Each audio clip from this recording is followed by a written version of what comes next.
तो student welcome back to my channel Samrat academy. Student अगर आप एग्जाम देने गए हो हिंदी का पेपर और हिंदी के पेपर में अगर आप लोगों को कुछ नहीं आ रहा है तो हिंदी के पेपर को मेरे प्यार बच्चों आप कैसे पास करोगे और हिंदी के पेपर में मेरे प्यार बच्चों आप 100 में 75 नंबर कैसे लाओगे। मेरे प्यार बच्चों सबसे ज्यादा इंपॉर्टेंट क्वेश्चन यह है आखिरकार हिंदी में कैसे पास हो।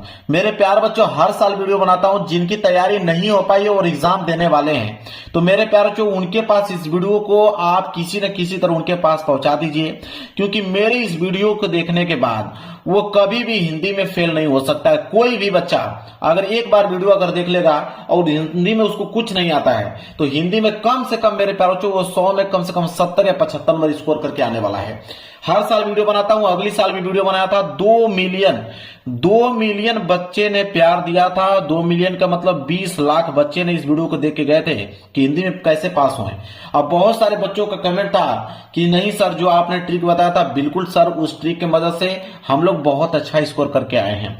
तो मैं फिर इस बार आप लोगों को एक ऐसा ट्रिक बता रहा हूं हिंदी का कि मेरे प्यार बच्चों आप हिंदी में अगर फेल होते आ रहे हैं तो इस बार हिंदी में 100% आप पास हो जाओगे, इस बात का दावा करता हूं। 2026 का मेरे पास पेपर है, इस पेपर को मैं खुद सॉल्व करके दिखाने वाला हूं। मेरे पास सिर्फ एक पेपर है और बोर्ड एग्जाम की कॉपी है और मेरे पास सिर्फ 2 पेन है और इसी के 2 पेनों की मदद से मैं पूरा का पूरा इस पेपर को सॉल्व करके दिखा दूंगा बिना कुछ याद किए। तो जिनको हिंदी तैयारी कुछ नहीं हो पाई है, जो कि हिंदी में 0% तैयारी किए हुए हैं, तो मेरे प्यारों को उनके पास इस वीडियो को जरूर शेयर कर देना, आपसे रिक्वेस्ट करता हूं ताकि वो हिंदी में पास हो पाए। देखिए मेरे प्यार बच्चों, इसको मैं साइड करता हूं, कुछ चीजें आप लोगों को बताता हूं। देखिए हिंदी के पेपर में 2 कैटेगरी के प्रश्न बनते हैं। हिंदी की अगर हम बात करें तो हिंदी के पेपर में 2 कैटेगरी के प्रश्न बनते हैं। वो 2 कैटेगरी कौन कौन से हैं? देखिए एक होता है आपका सब्जेक्टिव, एक होता है आपका ऑब्जेक्टिव। एक आपका ऑब्जेक्टिव क्वेश्चन बनता है और एक बनता है आपका सब्जेक्टिव प्रश्न। ठीक है, अब ध्यान देने वाली बात यह है कि मैं दोनों का ट्रिक बताने वाला हूं, सब्जेक्टिव और ऑब्जेक्टिव दोनों का। ऑब्जेक्टिव क्वेश्चन का एक ऐसा ट्रिक आपको बताऊंगा जो 100% काम करेगा, 100% काम करेगा और आप अच्छा खासा ऑब्जेक्टिव में मेरे प्यारों को स्कोर कर पाओगे। अब ऑब्जेक्टिव का ट्रिक आप समझिए, ठीक है, मैं जेन्युइन ट्रिक आप लोगों को बताने वाला हूं। ठीक है, आप मेरे प्यारों बच्चों इसको अप्लाई करके देख लीजिएगा, आपका मेरे प्यार बच्चों 90% ऑब्जेक्टिव क्वेश्चन बिल्कुल सही होकर आएंगे। देखिए पहला क्या कहता है ट्रिक, पहला ट्रिक ये कहता है कि देखिए ऑब्जेक्टिव क्वेश्चन में 4 ऑप्शन दिए होते हैं, ऑप्शन ए, ऑप्शन बी और ऑप्शन सी और ऑप्शन डी। 4 ऑप्शन होते हैं ऑब्जेक्टिव क्वेश्चन में। पहला देखिए, अगर इन चारों ऑप्शनों में से कोई भी ऑप्शन अगर आपको ए और बी दिखा, कोई भी ऑप्शन अगर आपको ए और बी दिखा तो मेरे प्यार बच्चों उस पे ही आपको क्लिक करके आना है। इस बात को 100% मान लो। अगर चारों ऑप्शनों में से कोई भी ऑप्शन अगर आपको ए और बी दिखा तो आपको उस पे ही क्लिक करके आना है। इसके बाद दूसरा नियम यह कहता है कि अगर इन चारों ऑप्शनों में से अगर कहीं पे भी दिखे कि इनमें से सभी अगर चारों ऑप्शनों में से कहीं पे भी दिखे तो मेरे प्यार बच्चों आपको उसी पे क्लिक करके आना है, इनमें से सभी वाले ऑप्शन पे। 100% वो ऑप्शन आप लोगों का बिल्कुल सही होगा। इसके बाद तीसरा ट्रिक ये कहता है कि अगर चारों ऑप्शनों में से अगर कोई ऑप्शन ये आ जाए कि इनमें से कोई नहीं, अगर कोई ऑप्शन ये आ जाए कि इनमें से कोई नहीं, तब क्या करोगे? तो आप इसी वाले ऑप्शन पे क्लिक करके आओगे कि इनमें से कोई नहीं। तो 4 ऑप्शन में से कोई भी ऑप्शन इन तीनों में से दिखे, ए और बी देखेगा तो इसको मारिएगा, इनमें से सभी देखेगा तो इसको कीजिएगा, इनमें से कोई नहीं दिखेगा तो ये वाला कीजिएगा। 3 ट्रिक मैंने आप लोगों को बता दिया। और चौथा ट्रिक जो कि सब में कॉमन होता है कि अगर चारों ऑप्शन अलग आए, चारों ऑप्शन अलग आए, अगर चारों ऑप्शन अलग आएगा तब क्या करेंगे? अगर मान लीजिए कि 4 ऑप्शन में से इन तीनों में से कोई ना दिया रहे, चारों के चारों आंसर जो है उसके अलग हो, तब कौन सा ऑप्शन क्लिक करके आएंगे?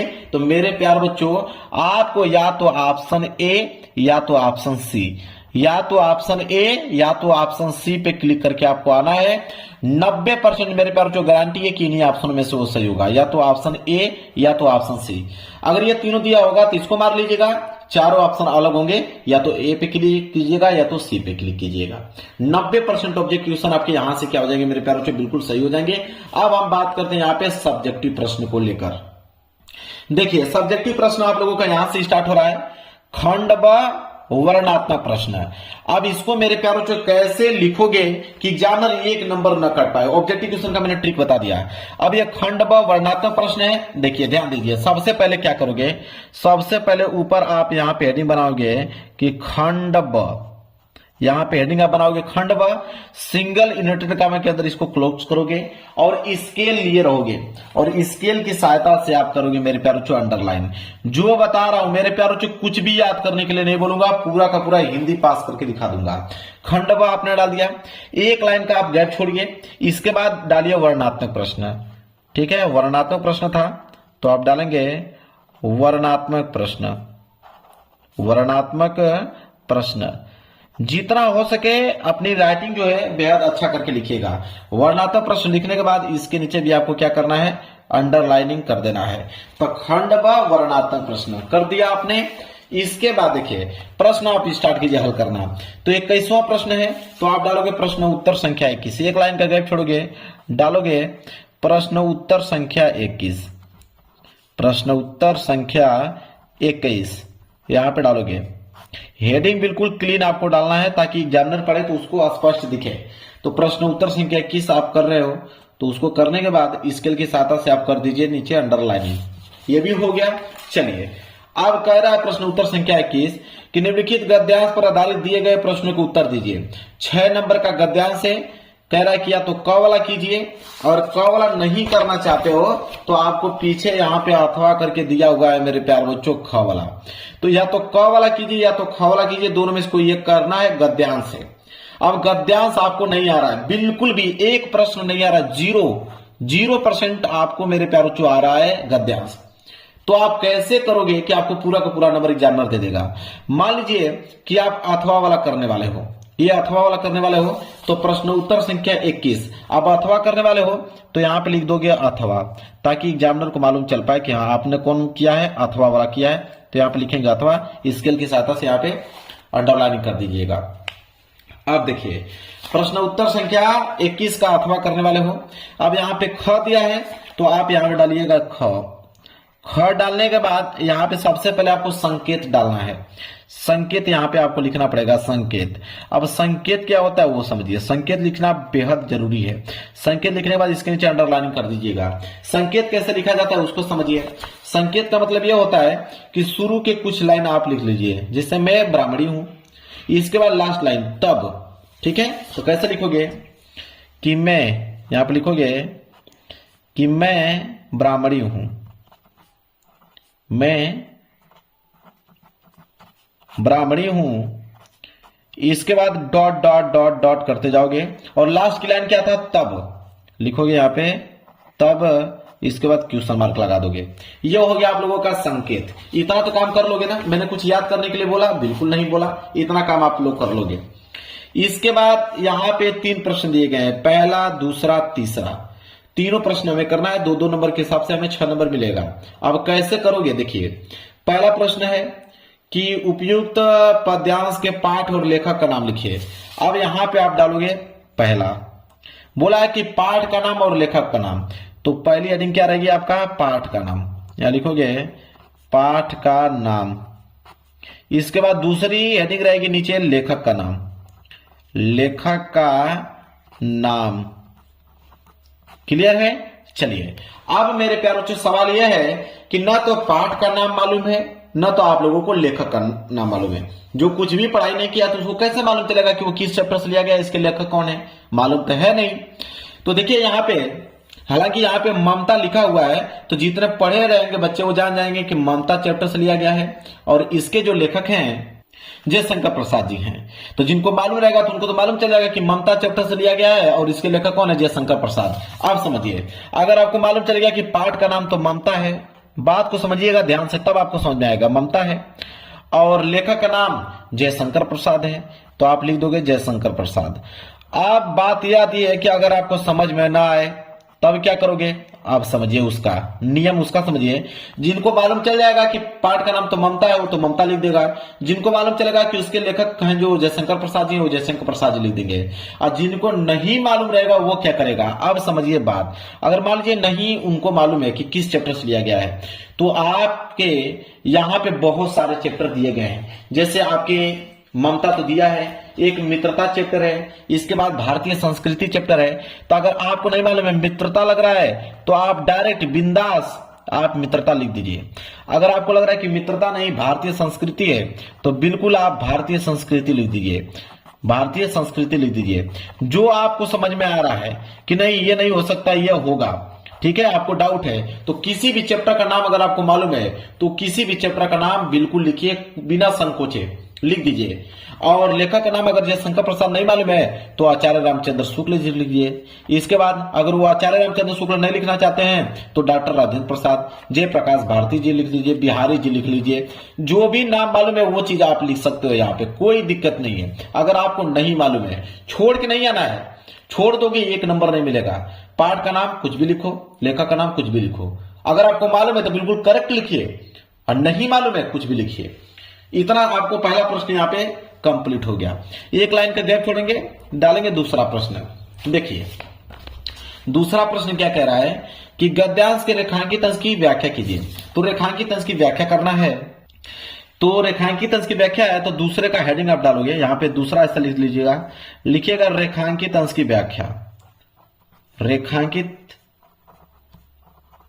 अंश की व्याख्या, ये हेडिंग आप डालोगे, रेखांकित अंश की व्याख्या। मैं थोड़ा जल्दी जल्दी लिख रहा हूं, आप लोग आराम से और राइटिंग को काफी खूबसूरत करके लिखिएगा। और इसके नीचे आप स्केल की सहायता से क्या कर दीजिएगा, अंडरलाइनिंग कर दीजिएगा ताकि दिखने में अच्छा लगे। तो रेखांकित अंश की व्याख्या आपने हेडिंग डाल दिया। अब जहां तक अंडरलाइन किया गया होगा उसका आपको व्याख्या बताना है। तो मैं ब्राह्मणी हूं, मुझे तो अपने धर्म अतिथि देव की उपासना का पालन करना चाहिए, परंतु यहां नहीं, सब विधर्मी दया के पात्र नहीं, परंतु यह दया तो नहीं कर्तव्य करना है। तब इसका व्याख्या करना है, व्याख्या आपको आ नहीं रहा है तो आप पहली लाइन लिखोगे कि लेखक कहता है कि, लिखोगे लेखक कहता है कि, लेखक कहता है कि, क्या कहता है, अब कैसे आगे लिखोगे उसको समझिए। लिखोगे लेखक कहता है कि मैं ब्राह्मणी हूं, मुझे तो अपने धर्म अतिथि देव की उपासना का पालन करना चाहिए। यहां तक पूरी की पूरी लाइन यहां से स्टार्ट कीजिए, पूरी की पूरी लाइन यहां पे क्या करोगे आप छाप दोगे। जैसे लिखा है आप वैसे पूरा का पूरा लाइन यहां पे क्या कर दोगे मेरे प्यारे बच्चों, छाप दोगे। छापने के बाद अब आगे क्या करोगे, तो जो छापे रहोगे उसी को अपने तरीके से अपने भाषा में कुछ ना कुछ एक्स्ट्रा जोड़कर, अपनी भाषा में कुछ ना कुछ बनाकर आप यहाँ पे इतना लाइनिंग व्यक्त करोगे। व्यक्त करने के बाद कुछ भी अपने तरीके से बना लीजिएगा। व्यक्त करने के बाद फिर अगली लाइन यहां से उठाओगे, परंतु यहां नहीं, सब विधर्मी के दया पात्र नहीं, ठीक है, यहां तक, यहां से लेके यहां तक। फिर अगली लाइन जैसे लिखा हुआ है वैसे आप लोगों को छापना है। छापने के बाद फिर अगला चीज क्या करोगे, फिर कैसे लिखोगे, तो वो जो चीज लिखे रहोगे उसी को अपने तरीके से कुछ ना कुछ जोड़कर, कुछ ना कुछ अपने तरीके से बनाकर आप लोगों को अगली लाइन लिखना पड़ेगा। अगर फिर अगली लाइन लिखना पड़ेगा, फिर आपका बचा यहां, परंतु यह दया तो नहीं कर्तव्य करना है। तब फिर अगली लाइन जैसे दिया हुआ है सेम टू सेम वही लाइन यहाँ पे क्या करना है, आप लोगों को उतारना है। उतारने के बाद अपने तरीके से, पेज भर गया, इधर आ जाइए, अपने तरीके से जो कुछ भी उस लाइन में लिखा गया है अपने तरीके से उसमें जोड़कर कुछ बनाकर यहां तक आप लोग यहाँ पे भर दीजिए। पूरी की पूरी लाइनिंग बता दीजिए, कुछ ना कुछ अपने से जोड़कर बना दीजिए। मैं गारंटी लेता हूं कि पूरा का पूरा नंबर आप लोगों को मिलेगा। तीसरा करने जा रहे हो, एक लाइन का गैप छोड़िए, यहां पे डालिए तीसरा। तीसरा डालने के बाद अब तीसरा करना है, तो तीसरा क्या दिया हुआ है देखिए, कि छल नहीं तब नहीं स्त्री जाता हूं, तैमूर का वंशधर स्त्री से छल करेगा, जाता हूं वाक्य किसने कहा और क्यों कहा। तो आप आराम से लिख दीजिएगा कि किसने कहा, किसी का नाम लिख दीजिएगा कि उसने कहा और यह इसलिए कहा, अब क्यों कहा। तो आप देखिए यहां पे आप लोगों को दिया है ना कुछ लाइन, यहां पे नीचे भी दिया है, तो यहां देखिए छल नहीं तब नहीं स्त्री जाता हूं, तैमूर का वंशधर स्त्री से छल करेगा। अब यहां बोला है वंशधर स्त्री से छल कौन करेगा, तो तैमूर का वंशधर, ठीक है, क्यों करेगा, तो लिख दीजिएगा कि भाग्य का खेल है इसलिए करेगा, ठीक है, बनाकर लिख दीजिएगा। इसको जब लिखोगे तो यहाँ पे 2 लाइनें आप लोगों का भी कंप्लीट हो जाएगा, 3 लाइन। अब ये आप लोगों का गद्यांश पूरा क्या हो गया, समाप्त हो गया। समझ में आ गया आप लोगों को। इसी तरह मेरे प्यार बच्चों, अगर आपको प्रश्न संख्या 21 समाप्त, अब अगला प्रश्न संख्या 22 है, उसको देखिए। प्रश्न उत्तर संख्या 21 समाप्त, गद्यांश करने का यही तरीका है। अब हम प्रश्न संख्या 22 पे आएंगे, पद्यांश पे। तो प्रश्न उत्तर संख्या 22 और 22वां जो प्रश्न है वो है आपका पद्यांश। प्रश्न उत्तर संख्या 22 कि निम्नलिखित पद्यांश पर आधारित दिए गए प्रश्नों को उत्तर दीजिए। इसमें भी आपका एक क वाला दिया गया है, क वाला नहीं कर पाओगे तो अथवा करके आपका ख वाला दिया गया, दोनों में इसको ये कहीं करना है, ठीक है। तो वही चीज प्रश्न उत्तर संख्या 22 डालेंगे और प्रश्न उत्तर संख्या 22 डालने के बाद, ठीक है, अगर आप क वाला करने वाले हो तो आप यहां डालोगे क डालने के बाद क्या डालोगे, संकेत। अगर अथवा करने वाले हो तो यहां पे डालोगे अथवा, यहां पे डालोगे ख, इसके बाद डालोगे संकेत। तो आप क करने वाले हो तो क डालने के बाद यहां पे डालेंगे संकेत। संकेत लिखने का तरीका मैंने बता ही दिया आप लोगों को कि शुरू के कुछ लाइन उठा लो, जैसे सहेवार पर उठा लीजिए, फिर डॉट डॉट डॉट करते करते ज्वाला सी। तो चलिए लिखेंगे कैसे, लिखेंगे कि सहे, क्या लिखेंगे कि सहेवार पर डॉट डॉट करते जाइए और लास्ट लाइन क्या है कि ज्वाला सी। तो अभी आप लिखोगे कि ज्वाला सी। क्लियर है, ये हो गया आप लोगों का संकेत। संकेत लिखने के बाद इसके नीचे भी 3 प्रश्न दिए गए हैं, पहला, दूसरा, तीसरा। बोला है कि उपयुक्त पद्यांश का संदर्भ लिखिए। संदर्भ लिखने का तरीका क्या होता है उसको समझिए। पहला वाला प्रश्न है संदर्भ बोला है, तो आप लिखोगे यहाँ पे संदर्भ। संदर्भ कैसे लिखा जाता है उसको समझिए। लिखोगे यह आपका पद है, पद्यांश है, तो लिखोगे प्रस्तुत पद्यांश। कैसे लिखोगे उसको सीख लो। प्रस्तुत पद्यांश हमारी पाठ्य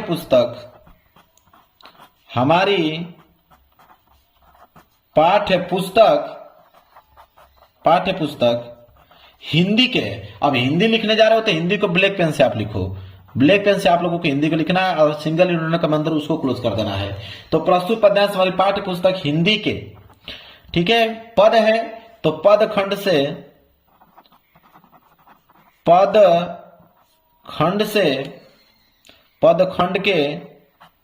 के लिखिएगा। पदखंड के, अब चैप्टर का नाम लिखना है कि पदखंड के इस चैप्टर से लिया गया, इस पाठ से लिया गया है।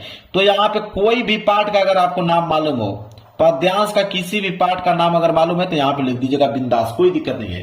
तो फिर लिखिएगा इस पाठ से, आगे लिखिएगा पाठ से लिया गया है, पाठ का नाम यहां पे लिख दीजिएगा, पाठ से लिया गया है जिसके रचयिता, अगली लाइन क्या रहेगी, जिसके रचयिता। अब जिसके रचयिता कौन है, सूरदास जी हैं, कबीरदास जी हैं, ठीक है, महादेव वर्मा जी हैं, जो भी आपको समझ में आ रहा है उनका नाम यहाँ पे लिख दीजिएगा। जो भी आपके दिमाग में जिनका भी नाम चल रहा होगा यहाँ पे आप लिख दीजिएगा, जिसके रचयिता यह है। इस तरह आप लोगों को क्या लिखना है, संदर्भ, ठीक है। फिर एक लाइन का गैप छोड़ के दूसरे प्रश्न की तरफ बढ़ोगे। दूसरा प्रश्न क्या है, यहाँ पे रेखांकित अंश की व्याख्या। तो फिर वही चीज है, रेखांकित अंश की व्याख्या। यहाँ पे क्या बनाओगे, हेडिंग बनाओगे, रेखांकित अंश की व्याख्या। ये हो गया आप लोगों का हेडिंग। हेडिंग बनाने के बाद मेरे प्यारे बच्चों वही चीज, वहां पे लेखक कह रहा था, यहाँ पे कवि कह रहा है, तो लिखेगा कवि कहता है कि, क्या कहता है, और जो चीज मैं जो ट्रिक उसमें बताया वही ट्रिक फॉलो करना है आप लोगों को, ठीक है। क्या कह रहा है कि जहां तक अंडरलाइन किया गया है, एक लाइन लिखिएगा, उसको अपने तरीके से कुछ आगे बना लीजिएगा, फिर ये लाइन जैसे वैसे लिखिएगा और इसी को अपने तरीके से कुछ भाषा में अपने तरीके से बना लीजिएगा। फिर अगली लाइन ले लिखिएगा, फिर उसके आगे कुछ ना कुछ इसके बारे में अपना बढ़ा चढ़ाकर कुछ ना कुछ लिख दीजिएगा। फिर ये लाइन लिखिएगा और इसके बारे में कुछ ना कुछ बढ़ा चढ़ाकर लिख दीजिएगा। हो गया भाई रेखांकित अंश की व्याख्या। तीसरा भी प्रश्न है कि उपयुक्त पद्यांश में किसकी वीरता का वर्णन किया गया है, तो आप इसमें लिख दीजिएगा कि मानव वीर का वर्णन किया गया है, ठीक है। इस तरह इसी पैसेज में से आप लोग लिख दोगे। तो समझ में आ गया, ये भी तीनों प्रश्न है, प्रश्न 21, प्रश्न 22, दोनों मैंने यहाँ पे क्या कर दिया, समाप्त कर दिया। इसी तरह मेरे प्यारों जो प्रश्न संख्या 23 है कि निम्नलिखित संस्कृत गद्य अवतरणों में से किसी एक अवतरण का संदर्भ सहित हिंदी में अनुवाद कीजिए। अभी यह संस्कृत का गद्यांश आ गया, अभी हमने हिंदी का गद्यांश और पद्यांश देखा, अब ये संस्कृत का गद्यांश पद्यांश है, यह 5 नंबर के लिए आता है। यहाँ पे संदर्भ और यहाँ पे हिंदी अनुवाद लिखा जाता है, तो यहाँ पे संदर्भ लिख दीजिएगा, ठीक है, संदर्भ। अब देखिए संस्कृत का गद्यांश का संदर्भ लिखने का तरीका क्या है उसको समझिए। चलिए प्रश्न उत्तर संख्या 23 है, तो वही काम कीजिएगा जो चीज मैं आपको बता रहा हूं। सबसे पहले आप क्या डालोगे, हेडिंग डालोगे, प्रश्न उत्तर संख्या 23, प्रश्न उत्तर संख्या 23 है, तो आप डालोगे प्रश्न उत्तर संख्या 23। इसके नीचे अंडरलाइन कर दीजिएगा। इसके बाद इसमें भी आपका दिया है क और ख, कि आप क करने वाले हो कि ख।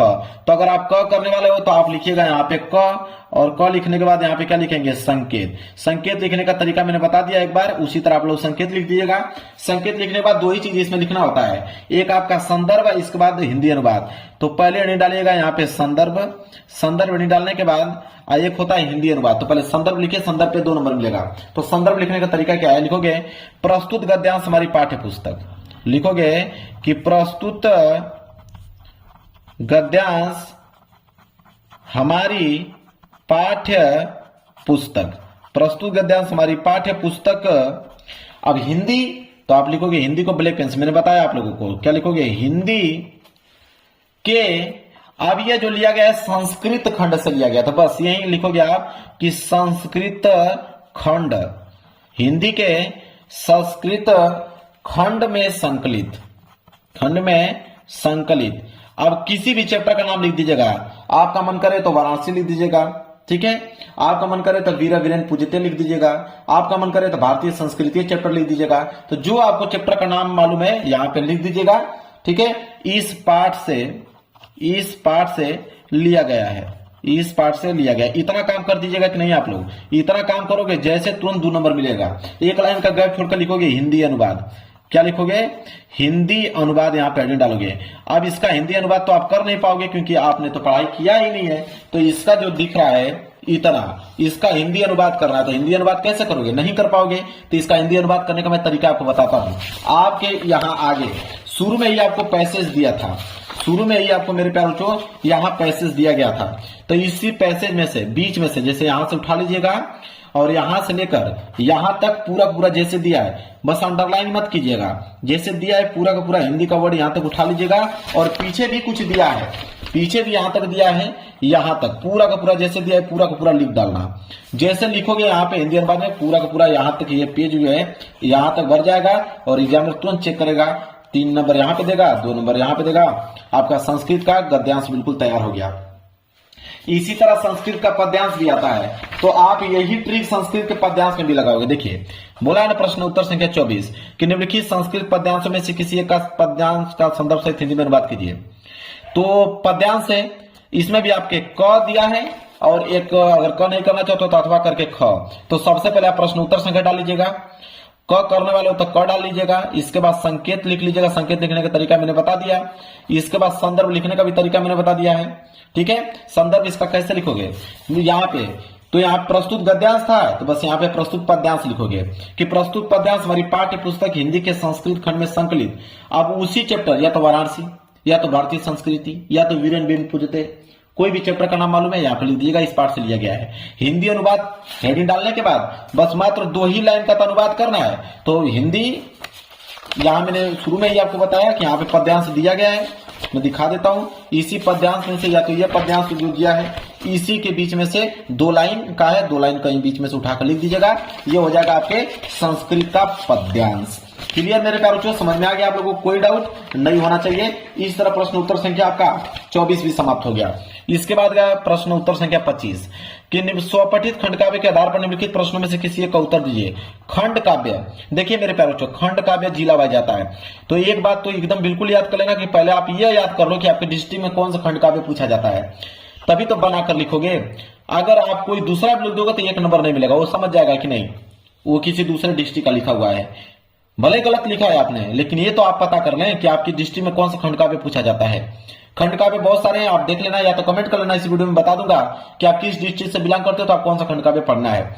मुक्ति दूत दिया है, ज्योति जवाहर, अग्र पूजा, मेवाड़ मुकुट, इतने सारे हैं मेरे प्यारे बच्चों, इतने सारे दिए गए हैं। यहाँ पे जय सुभाष, मातृभूमि, कर्ण, करमबीर, यहाँ पे तुमुल, इतने सारे हैं, लेकिन इसमें से कोई एक ही करना है जो आपके जिला में पूछा जाता है। इसके बाद प्रश्न उत्तर संख्या 26 कि निम्नलिखित लेखकों में से किसी एक का जीवन परिचय देते हुए उनके एक प्रमुख रचना का उल्लेख कीजिए। अब मेरे प्यारे जो लेखक का जीवन परिचय, या तो जयशंकर प्रसाद को उठाइए, या तो भगवत स्वामी उपाध्याय का, या तो आचार्य रामचंद्र शुक्ल का, किसी का भी मेरे प्यारे बच्चों यहाँ पे आप जीवन परिचय उठा लीजिए, कोई दिक्कत नहीं है। नहीं मालूम है तो आप कैसे लिखोगे उसको समझिए। अगर मान लीजिए आपका मन कर रहा है जयशंकर प्रसाद जी का जीवन परिचय लिखने का, तो आप सबसे पहले क्या लिखोगे कि जयशंकर प्रसाद का जन्म। अब जन्म तो मालूम नहीं है, ठीक है, कि किस सन में हुआ है, तो याद रख कोई भी सन लिखिएगा 1800 से स्टार्ट होना चाहिए। वैसे तो उनका जन्म 1889 में हुआ था, आपका मन करे तो 1884 लिख दीजिएगा, आपका मन करे तो 1885 लिख दीजिएगा। अगर नहीं मालूम है तो यही तो ट्रिक अपनाओगे, लेकिन याद रहे ट्रिक अपनाना भी तो 1800 से स्टार्ट होना चाहिए कि जयशंकर प्रसाद का जन्म सन 1889 ईस्वी में हुआ था। इनके पिता का नाम नहीं मालूम है तो कोई भी नाम लिख देना। आपके ही गांव में किसी लोगों का नाम है या तो अपने ही पिता का नाम लिख देना, या किसी भी पिता का नाम। अगर नहीं मालूम है तब यही ट्रिक लगाना कि इनके पिता का नाम यह है, इनकी माता का नाम यह है, उनका बचपन इस तरह था, आर्थिक स्थिति कमजोर होने के कारण उन्होंने घर पे ही अध्ययन किया, हिंदी, संस्कृत, उर्दू, फारसी भाषा का अच्छे से अध्ययन किया। वो बहुत संघर्षशील व्यक्ति थे। अल्पावस्था में ही मतलब उनके क्षय रोग के कारण या किसी रोग के कारण उनकी मृत्यु किस सन में हुआ। तो जब मृत्यु की बात आए तो 1900 में लिखना है। वैसे भी उनकी मृत्यु 1937 में हुआ था जयशंकर प्रसाद का, तो आप 1935, 1968 कुछ भी लिख दीजिएगा, लेकिन स्टार्ट 1900 से होना चाहिए। रचना की अगर हम बात करें, रचना पे 2 नंबर मिलता है। तो जयशंकर प्रसाद की रचना तो बहुत सारी, कमानी, लहर, झरना है, लेकिन आपका मन जो जिनकी भी रचना अगर आपको मालूम है बिंदास आप उनकी रचना लिख दीजिएगा। किसी भी रचना अगर आपको मालूम है, दुनिया का कोई भी रचना अगर आप याद किए हो तो उनको लिख दीजिएगा, कोई दिक्कत नहीं है। इसी तरह यही नियम कवि के जीवन परिचय में भी लागू होता है। सेम ट्रिक जो मैंने बताया लेखक के जीवन परिचय लिखने के लिए, सेम ट्रिक वही कवि के जीवन परिचय में भी लागू होगा। जो ट्रिक मैंने बताया, रचना अपना किसी भी तरीके से लिख दीजिएगा। कोई भी रचना अगर आपको मालूम है लिखिएगा बिंदास, कोई दिक्कत नहीं है। अब आइए, अब दिया है कि अपनी पाठ्य पुस्तक में से कंठस्थ कोई एक श्लोक लिखे जो इस प्रश्न पत्र में ना आया हो। 2 नंबर मिलेगा। श्लोक लिखना है मेरे प्यारे, जो 2 ही लाइन को तो श्लोक होता है, ठीक है, 2 लाइन का आप लोगों का श्लोक लिखना है। तो श्लोक कैसे लिखोगे, देखिए आप चाहोगे तो ये जो इसी में से श्लोक बना लोगे। 1 लाइन यह लिख लो और उसी के जस्ट नीचे ये लाइन लिख दो। 2 लाइन यहाँ पे लिखोगे, एग्जामिनर को थोड़ी मालूम चलेगा कि आपने ये उठाकर लिख दिया है, उनको मालूम चलेगा कि हाँ 2 लाइन का पोएम आपने लिख दिया है। अगर इस तरह नहीं लिखना चाहते हो तो एक ट्रिक और बताता हूं मेरे प्यारे बच्चों। ये जो संस्कृत का जो गद्यांश दिया है, संस्कृत का गद्यांश में से आप लिख सकते हो श्लोक। कैसे, देखिए बीच में से 1 लाइन उठा लीजिए और जस्ट उसके नीचे मेरे प्यारे बच्चों ये वाली लाइन लिख दीजिएगा। आप एग्जामिनर को समझ में आएगा ही नहीं कि आपने क्या लिखा है। इसके नीचे जस्ट ये वाली लाइन लिखोगे, 2 लाइन का श्लोक बन के हो गया मेरे प्यारे बच्चों, बिल्कुल क्लियर, बिल्कुल तैयार। अभी तक मैं कुछ भी याद करने के लिए नहीं बोला हूं आप लोगों को, ऐसे ही सारा ट्रिक मैंने आप लोगों को बता दिया। अगला है आप लोगों का कि निम्नलिखित विषयों में से किसी एक विषय पर निबंध लिखिए। निबंध लिखने के लिए आ गया निबंध, या तो यहाँ पे 5 ऑप्शन दिया, किसी विषय पर निबंध लिखियो, कोई फर्क नहीं पड़ता है। निबंध में 2 चीजें याद रखना, पहली हेडिंग प्रस्तावना। पहली हेडिंग क्या होनी चाहिए, प्रस्तावना, और बिल्कुल करेक्ट। बिल्कुल करेक्ट का मतलब कि प्रस्तावना हेडिंग बनाकर आप जैसे जीवन में विज्ञान का क्या महत्व है तो उसके बारे में लिख दीजिए। और लास्ट हेडिंग उपसंहार, लास्ट हेडिंग आप उपसंहार आप बनाकर लिख दीजिए। बाकी आप बीच में कम से कम 4 या 5 हेडिंग होनी चाहिए। आप कोई भी हेडिंग बनाते जाइए, लिखते जाइए, कोई भी हेडिंग बनाते जाइए, लिखते जाइए, कोई दिक्कत नहीं। एग्जामिनर 2 हेडिंग चेक करेगा, एक प्रस्तावना, एक उपसंहार, बाकी यार नंबर दे देगा उसी पे। इसके बाद आएगा पत्र लेखन। बोला है कि वाद विवाद प्रतियोगिता में पहली बार भाग लेने पर पुरस्कार पाने का अनुभव बताते हुए अपने मित्र का एक पत्र लिखिए। या तो ये नहीं करना चाहते हैं तो वाद विवाद प्रतियोगिता में प्रथम स्थान प्राप्त करने अपने चचेरे भाई को बधाई देते हुए एक पत्र लिखिए। अगर आपको पत्र लिखना है सबसे पहले आप ऊपर लिखिए यहाँ पे एड्रेस। बिल्कुल सिंपल है, पत्र तो बिल्कुल सिंपल है। सबसे पहले आप एड्रेस लिखिए, एड्रेस में आप उनका नाम लिखिए, इनके बाद ग्राम का नाम लिखिए, पोस्ट का नाम लिखिए, ठीक है, जिला का नाम लिखिए, बिल्कुल कायदे से उनका एड्रेस लिखिए। फिर लिखिए यहाँ पे कि ये प्रिय मित्र, यहाँ पे लिखेंगे प्रिय मित्र। अब यहाँ पे तो कहानी लिखना है कि मैं ऐसा करता हूं, मैंने जब सुना कि तुमने वाद विवाद प्रतियोगिता में भाग लिया है तो मुझे जानकर बहुत खुशी हुआ। मुझे यह मालूम चला कि तुमने वाद विवाद प्रतियोगिता में पहला स्थान प्राप्त किया है। मुझे बचपन से ही यह मालूम था कि तुम कुछ ना कुछ अपने जीवन में जरूर करोगे, क्योंकि तुम्हारी रुचि पढ़ाई लिखाई में थी। जाहिर सी बात है, जो पढ़ने लिखने में तेज रहेगा तभी तो वाद विवाद प्रतियोगिता में प्रथम स्थान पाएगा। तो उसकी जितनी तारीफ की जाती है पढ़ाई के रिलेटेड सब करते जाइए। आशा करता हूं कि तुम भविष्य में इसी तरह आगे बढ़ते रहो। और बताओ घर पे सभी लोग अच्छे हैं, चाचा चाची को मेरा प्रणाम कहना, ठीक है। बस इतना लिखने के बाद तुम्हारा मित्र या तुम्हारा भाई, यहाँ पे अपना नाम, तो नाम मत लिखिएगा आप, क ख ग ये लिखना है। अब लो पूरा का पूरा पेपर हो गया समाप्त। मैंने पूरा का पूरा पेपर कर दिया समाप्त बिना कुछ याद किए। मैंने आपसे कहा कि ये चीज याद करना है, कुछ भी नहीं बोला हूं कि ये चीज याद कीजिए। इसी तरह अगले साल भी वीडियो बनाया था, 20 लाख बच्चों ने देख के गए थे, बहुत सारे बच्चे पास होके आए, कोई फेल नहीं हुआ। तो अगर नहीं आता है हिंदी में आप लोगों को 0% तैयारी है, दावा करता हूं कि आप पास हो जाओगे, इस बात की गारंटी लेता हूं। तो वीडियो को लाइक कर देना, चैनल पर नए हो तो चैनल को जरूर सब्सक्राइब कर लेना। मिलेंगे एक प्यारे से नेक्स्ट वीडियो में, तब तक के लिए धन्यवाद।